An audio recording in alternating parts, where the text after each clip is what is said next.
가감없이 얘기하는 게 솔직한 게 아니고요. 태도도 굉장히 중요하거든요. 품격 있는 말하기는 애티튜드, 그 사람이 상대방을 대하는 마음가짐, 핵심 메시지 이런 것들이 두루두루 잘 녹여져 있어야 품격 있는 말하기가 되는 거라고 생각합니다.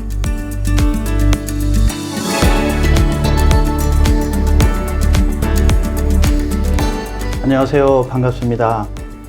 오늘은 좀 특별하게 말에 대해서 이야기해보는 시간을 좀 가질까 합니다. 우리가 말을 잘하는 게 중요하지만 그 말이 상대에게 잘 전달되는 것이 제일 중요하다고 생각하고요. 또한 그 말을 또 잘하는 능력 또한 필요한 것 같습니다.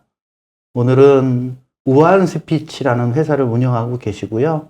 우리한테 말을 잘하는 법을 정말 재밌게 잘 가르쳐 주시는 우리 정문희 대표님 모시고 이야기 나눠보겠습니다. 안녕하세요, 대표님. 네, 안녕하세요. 네. 초대해 주셔서 감사합니다. 네, 감사합니다. 먼저 자기소개 좀 간단히 부탁드릴게요. 네, 안녕하세요. 저는 우아한 말하기를 돕는 스피치 전문가 우한 스피치 대표 정문입니다.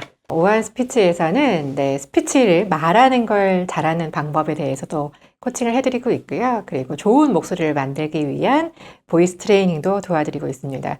그리고 우리 비즈니스 스피치를 하시는데 도움을 받을 수 있는 부분도 강의나 코칭으로 또 도와드리는 일을 하고 있습니다. 우리 유튜브가 공감을 다루는 네. 유튜브거든요. 네. 그래서 대부분의 사람들이 말도 좀 어눌하게 하지만 그 내용을 잘 전달하는 것을 못하는 것 같다는 생각이 네. 좀 들어요. 그래서 오늘 대표님께 그런 팁 네. 내지는 몇 가지 좀 질문을 해보겠습니다. 네. 첫 질문부터 조금 어렵다고 생각도 드는데요. 대표님이 생각하시는 말의 품격이라고 하면 무엇일까요? 말의 품격. 네. 말 잘하는 방법 알려주세요. 이런 얘기는 많이 들어봤지만 말의 품격에 대해서 이렇게 심도 있는 질문은 또 제가 공감연구소에서 또 처음 듣게 되는 것 같은데요.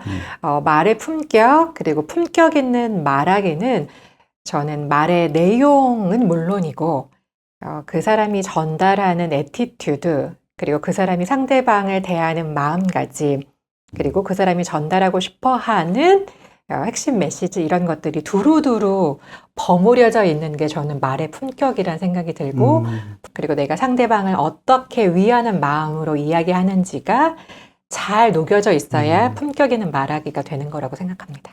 네. 아주 네. 똑부러집니다. 네. 그래서 우리가 어떤 사람하고 대화를 할 때 같은 말을 분명히 하고 있음에도 불구하고 어떤 사람은 그게 되게 감동으로 다가오기도 하고 어떤 사람은 상처가 되기도 하는 경우가 많이 있는 것 같아요. 그 차이는 뭐 지금 잠깐 말씀해 주셨지만 뭐 애티튜드 이외에 또 다른 어떤 차이가 있을까요? 일단 그 말을 하는 화자와 말을 듣는 청자 간의 관계가 저는 굉장히 중요하다고 생각해요. 그 말에 좀 서툴음이 있다고 하더라도 상대방을 신뢰하는 마음, 그리고 상대방이 나를 위한다는 마음을 알고 있으면 실은 그 말이 상처가 되지 않거든요.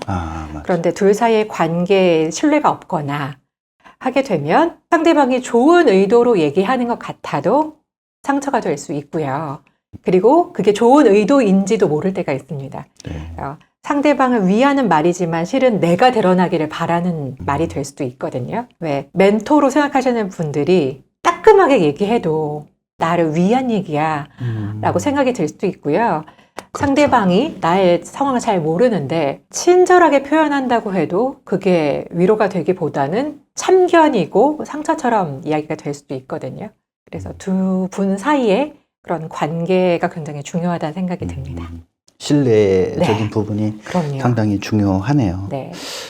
이제 많은 고객분들과 얘기를 상담 내지는 기타 여러 가지 얘기를 많이 나누실 텐데 가장 많이 안고 오시는 고민은 어떤 게 있을까요? 일단 말하는 상황에 따라서 좀 다를 수 있어요. 많은 분들 앞에서 해야 되는 스피치의 상황일 때에는 떨지 않고 자신 있게 얘기하고 싶습니다 라는 이야기를 많이 하시고요. 그런 상황이 아니라 일상의 대화, 뭐 고객과의 미팅이라던가 아니면 어떤 공동체나 본인이 속한 데에서 구성원으로서 이야기를 할 때 그런 상황에서는 나의 의도가 왜곡되지 않고 잘 전달됐으면 좋겠습니다. 근데 오해받지 않는 말하기에 대한 이야기를 많이 하시는 것 같아요. 결국 내 내면에 있는 얘기들을 맞아요. 잘 전달하는 게 참 중요한 것 같아요. 네. 저도 경험상 보면 제가 말하는 게 많이 바뀌었던 것 같아요. 예전에는 되게 많이 부정적이었거나, 근데 지금은 제 스스로 부정적인 단어를 안 쓰려고 노력하고, 네. 그러다 보니까 잘 안 쓰게 되는 네. 것 같습니다. 그래서, 말이라는 게 참 사람을 닮아간다라는 생각을 좀 하는 것 같아요. 네. 그래서, 완전 공감합니다. 제가 좋아하는 말 중에 하나가 말이 곧 그 사람 자신이다라는 표현을 너무 좋아하거든요. 지금 우리 대표님께서 말씀해 주셨던 것처럼 말은 그 사람의 삶을 담아낼 수밖에 없어요. 대표님께서 예로 들어주셨던 것처럼 예전에는 좀 부정적인 단어를 썼던 것 같은데 지금은 부정적인 단어가 거의 없다, 안 쓴다는 건 대표님이 안 써야지 하는 게 아니라 대표님의 삶의 방향이나 대표님이 추구하시는 삶의 태도가 이제 긍정적으로 바뀌셨기 때문이거든요. 그러니까 저는 늘 감사가 넘치는 사람이, 삶에서 감사가 넘치는 사람은 그 사람의 표현 중에는 감사에 대한 표현이 많을 것이고, 다른 사람들과 함께 어우러져서 생활하는 게 좋은 사람은 아마 그런 단어들을 많이 쓸 거라고 생각해요. 저는 함께 하는 걸 너무 좋아하거든요. 그래서 예전에 페이스북에서 보니까 그 해에 제가 가장 많이 썼던 단어들을 추려주더라고요. 그거 보니까 함께, 같이, 뭐 다 같이 막 이런 얘기를 제가 많이 썼더라고요. 네. 그런 것처럼 본인이 좋아하고 추구하는 방향성이 말에 자연스럽게 묻어날 수밖에 없고요. 혹 우리가 내가 감사하는 말을 해야지, 혹은 긍정적인 단어를 써야지 하는 걸 머리로만 하고 내 삶이 그렇지 않으면 그 얘기 가운데 묻어나요. 어색해요. 기계적으로 하고 있는 듯한 느낌이 들어요. 그런데 진짜 감사가 넘치는 사람, 그리고 상대방을 존중하기를 좋아하는 사람들이 그에 맞는 단어를 쓰면 그 말이 빛나요. 그래서 말과 나의 삶은 굉장히 일치한다. 그리고 어느 순간에 우리가 예를 들어서 면접을 본다던가 중요한 미팅일 때 그 짧은 순간에 어느 정도 내가 포장은 할 수 있지만 조금만 지나면 다 드러나게 되어 있습니다. 그래서 면접할 때에도 시간을 좀 보면 면접관들은 딱 보면 저게 진짜 만들어진 말이구나, 아니면 저 사람의 삶에서 나오는 말이구나가 느껴지거든요. 네. 저는 이제 말씀 듣고 가만히 생각해 보니까 행복, 재미 이런 말을 많이 쓰는 것 같아요. 그런 걸 추구하시죠? 그렇죠. 네. 예. 삶에 재미가 없고 네. 행복이 없으면 의미가 없는 것 같아요. 아무리 뭐 돈이 많고 네. 뭐가 명예가 있고 해도 그런 것들이 없다면 네. 좀 삶이 무미건조하지 않을까라는 생각을 예전엔 안 했는데 이게 점점 나이가 들어가면서 오히려 그쪽으로 많이 추구를 하고 있는 게 아닌가라는 생각이 들거든요. 네. 예, 그래서 아마 대표님께서 말씀하실 때 다른 키워드의 이야기를 하실 때보다 행복, 재미 이런 키워드의 이야기를 하실 때 아마 대표님이 더 신나서 대표님이 반짝반짝하면서 아마 얘기가 전달될 거예요. 맞습니다. 그러면 사람들은 대표님이 전달하는 내용도 내용이지만 대표님께서 풍기시는 그런 분위기를 통해서 그 얘기를 같이 전달받거든요. 그래서 훨씬 오래 기억에 남고 그래서 공감하겠죠. 결국은 이 말을 가지고 사람을 고친다, 바꾼다라는 얘기가 이게 설득력이 있어 보이거든요. 그래서 네. 그러면 과연 이 말을 가지고 사람을 고친다 내지 네. 이런 것들을 과연 대표님은 이 과정에 대해서 어떻게 생각하시는지 그 의견 좀 주시죠. 실제 제가 그 코칭을 하는 그런 과정을 아마 설명드리면 조금 더 이 말을 와닿게 이해하실 수 있을 것 같은데요. 물론 단기간 내에 어떤 뭐 면접 답변을 해야 된다, 아니면 중요한 프레젠테이션이 있다, 그러면 그 성과를 달성하기 위해서 처음에는 어떤 기술적인 부분들, 테크닉적인 부분들을 다듬어 드리긴 합니다. 하지만 결국은 뉘앙스, 분위기 이런 거이기 때문에 실은 그분에 대한 생각의 전환을 도와드릴 수밖에 없어요. 그래서 오래 코칭을 받으시는 분들 같은 경우에는 제가 삶의 습관을 만들어 드려요.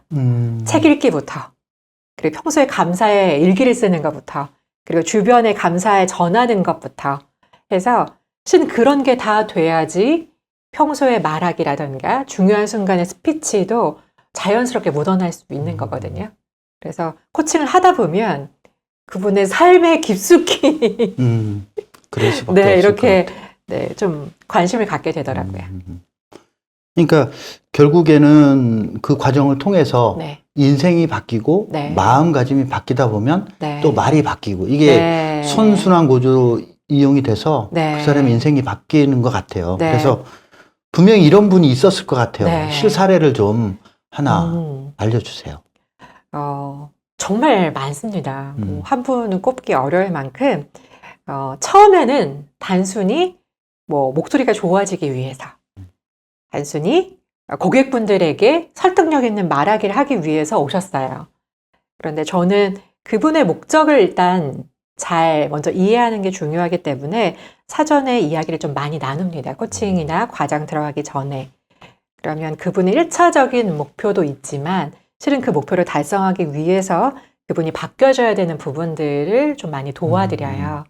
그러다 보니까 처음에는 그냥 스피치 선생님으로 만났다가 제 인생의 멘토가 됐습니다 하는 경우들이 좀 많습니다. 저보다 인생 선배이신 분들이 말하기를 배우러 왔다가 인생을 배우게 됐습니다라는 얘기를 해주시는 경우가 네, 종종 있어요. 그럴 때는 너무 감사하죠. 엄청난 기여인 것 같아요. 아, 어떤 사람의 인생의 전환점이 될 수 있거든요. 저도 사실은 여러 가지 이제 비즈니스 상황 속에서 좋은 친구 때문에 네. 이렇게 좀 바뀐 경우예요. 그럼요. 제가 이렇지 네. 않았거든요. 네. 예전에는 되게 거칠고 말도 좀 부정적이고 막 그랬었는데 어느 순간 그 친구의 영향력을 통해서 이렇게 순화가 되고 네. 말이 바뀌기 시작하니까 또 행동도 바뀌고 그럼요. 마음도 바뀌고 그러다 보니까 또 그 중에 제가 많이 쓰는 말이 사랑이란 말을 참 많이 쓰는 것 같아요. 그거 좀 이상한데 사실 사랑이란 말을 쓰기가 좀 애매하고 뭔가 부끄럽고 쑥스러운데 지금은 저는 좀 자연스러운 것 같아요. 네. 그래서 되게 좋습니다. 그래서 네. 이런 질문 한번 해볼게요. 네. 우리가 일상생활을 통해서 결국엔 상대와의 어떤 공감을 할 수 있는 게 말인데 네. 그런 공감의 말 습관이라고 할까요? 이렇게 습관을 들이면 어떨까라는 팁이 있다면 좀 부탁드립니다. 공감의 말을 하기 위해서 내가 네. 만들 수 있는 습관. 일단 저는 한 템포 쉬어보셔도 좋습니다라는 이야기를 좀 드리고 싶어요. 공감을 잘하는 분들은 일단 듣기가 잘 되시는 분들입니다. 근데 이때 듣기는 단순히 그냥 내가 귀로만 듣는 게 아니라 진짜 온 마음으로 듣는 게 필요하거든요. 네, 관심을 가지고 잘 듣다 보면 그 사람이 듣고 싶은 말, 내가 이 사람한테 시의적절하게 이때 이 얘기를 해야 된다는 걸 본능적으로 알게 됩니다. 그런데 아무리 달변가라고 하더라도 아무리 인생의 연륜이 경험이 많은 분들이라고 하더라도 내가 이 얘기를 줘야지 라고 작정하면 실은 그 얘기는 좋은 얘기일 수는 있으나 듣고자 하는 분이 듣고 싶은 이야기는 아닐 수 있어요.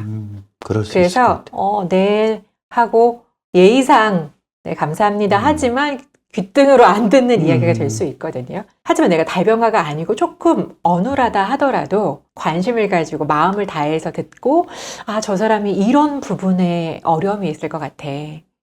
나의 이런 경험을 한번 얘기해 주면 도움이 되지 않을까? 그러니까 그럴 때 오히려 공감 포인트가 될 수 있거든요. 그래서 가끔은 내가 하고 싶은 얘기를 잠시 넣어두시고 한 템포 쉬면서 상대방의 이야기에 진짜 열린 마음으로 들어주시는 거 그걸 해보시기를 추천드려요. 맞는 것 같아요. 네. 특히 이 남자들이 네. 잘 못해요. 뭐 한번 가르치려고 하고 답을 주려고 하고 맞아요. 특히 부부간의 네. 대화에 있어서 맞아요.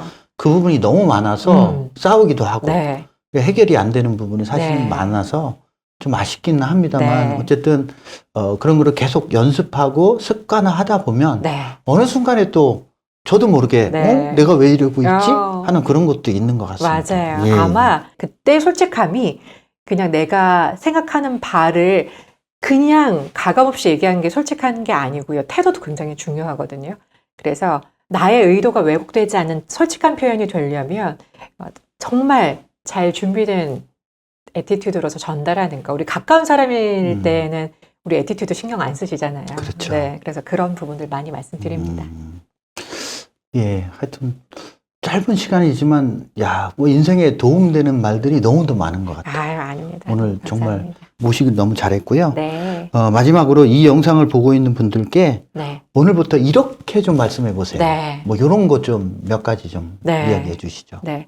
앞서서도 이제 공감하는 말하기 할 때 제가 말씀드렸던 부분인데요. 잘 얘기하려고 하지 마시고요. 오히려 잘 얘기하기 위해서는 어떻게 하면 잘 들을까를 연습하십시오. 잘 들으면 상대방이 나에게 어떤 메시지를 전하고 있는지를 느끼실 수 있고요. 상대방이 어떤 얘기를 듣고 싶어 하든지를 여러분이 느끼실 수 있어요. 그래서 약간 아이러니할 수 있지만 잘 말하기를 위한 연습은 잘 듣기 연습이 먼저 되셔야 된다라는 말씀을 드리고 싶습니다. 예, 여러분 오늘도 느끼셨겠지만 결국 사업이나 관계의 모든 것들이 결국 대화, 말로 이어지기 때문에 우리가 사업적인 PT를 한다고 했을 때 정말 말을 잘하는 것도 물론 중요하지만 그 사람의 마음을 서로 교류할 수 있는 그런 말 한마디가 네. 결국은 계약서에 도장을 찍을 수 있는 그런 것 같아요. 그럼요. 예, 그래서 오늘 너무 감사드리고요. 네. 우리가 이런 공감의 말들을 실천할 수 있는 아주 작지만 그런 실천의 그런 행동들을 조금씩 한다면 네. 정말 더 멋진 삶이 되지 않을까라는 생각을 하고요. 저도 뭐 아까도 계속 말씀드렸지만 제가 사랑 얘기하고 재미, 행복 이런 사람 아니었거든요. 네. 근데 그 가치가 너무 좋고 그런 말을 통해서 상대에게 어떤 변화를 줄 수 있는 포인트가 너무 많더라고요. 네. 그래서 오늘 너무 감사드리고요. 네. 제가 또 나름 잘 가고 있다는 생각도 들고 우리 훌륭하십니다. 시청자 여러분들도 아마 충분히 잘할 것 같다는 생각이 들고요. 오늘 참고하셔서 멋진 인생의 삶을 누리시기를 바라겠습니다. 오늘 감사합니다. 네, 초대해 주셔서 감사합니다.